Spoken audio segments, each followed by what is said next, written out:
very quickly about to change, with the rest of the Universe 17 being rounded up next episode, but more importantly, the second child of Vegeta is going to be born. And probably the most bizarre thing in DBZ is how Vegeta and Bulma had a kid. A few years before Trunks was born, Vegeta had no problem wiping out humanity, and Bulma, if you thought she was going to have a kid with anyone, it would have been Yamcha. There's a lot of fan fiction on how it happened, and to be honest, I think TFS did it the best, but there is a legitimate manga out there called Bulma and Vegeta First Kiss, and it gives detail on how this came to be.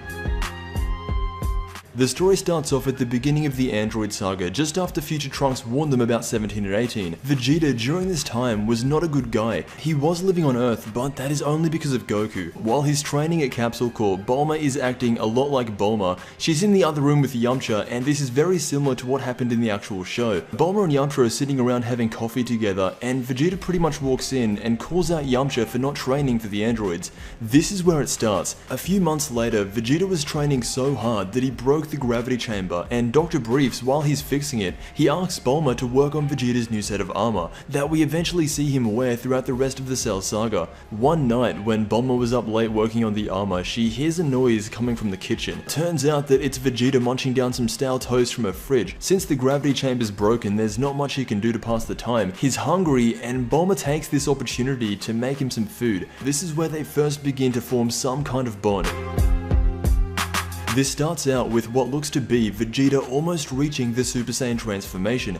It then cuts to a shot of Yamcha driving around the city in his car, and at this point in the story, Bulma has broken all things off with Yamcha. He sleeps with way too many women for Bulma to have a nice relationship with, so what he ends up doing is going to a payphone in the middle of the night and calling her. Since there's heavy rain out where Yamcha is, when he called Bulma, she couldn't hear a thing, and so she instantly hangs up the phone. So as you could probably guess right now, Yamcha's not feeling the best, but to make things even worse, Vegeta drops by after he finishes training. In this version of the story, these two hate each other more than ever. For some reason, Yamcha thinks he can mess with Vegeta. He tells him that he's a lot stronger than he once was, and as he attacks with his Wolfang fist, Vegeta, with his super speed, dodges the attack and knees him right in the stomach. With that, Yamcha is done, but since Vegeta at this point in the series is still not 100% a good guy, he decides to blast him. This was nowhere near full power, but right outside Capsule Corp, Vegeta fires out an energy blast at Yamcha. What this shows is that between Yamcha and Vegeta, the only guys Bulma has had any potential with, one has no idea what he wants or what he is doing, while the other one has a set goal in mind and will not let anything distract him from achieving it. It sets up Yamcha's character really well, and it shows why eventually Bulma went with Vegeta. Bulma does get mad at Vegeta though, not because he could have almost killed Yamcha, but because he could have damaged the house. Right now, Vegeta is only really talking to Bulma because she can create drones for its gravity chamber. Vegeta isn't human and so is not thinking about Bulma. Killing Goku, that is his goal.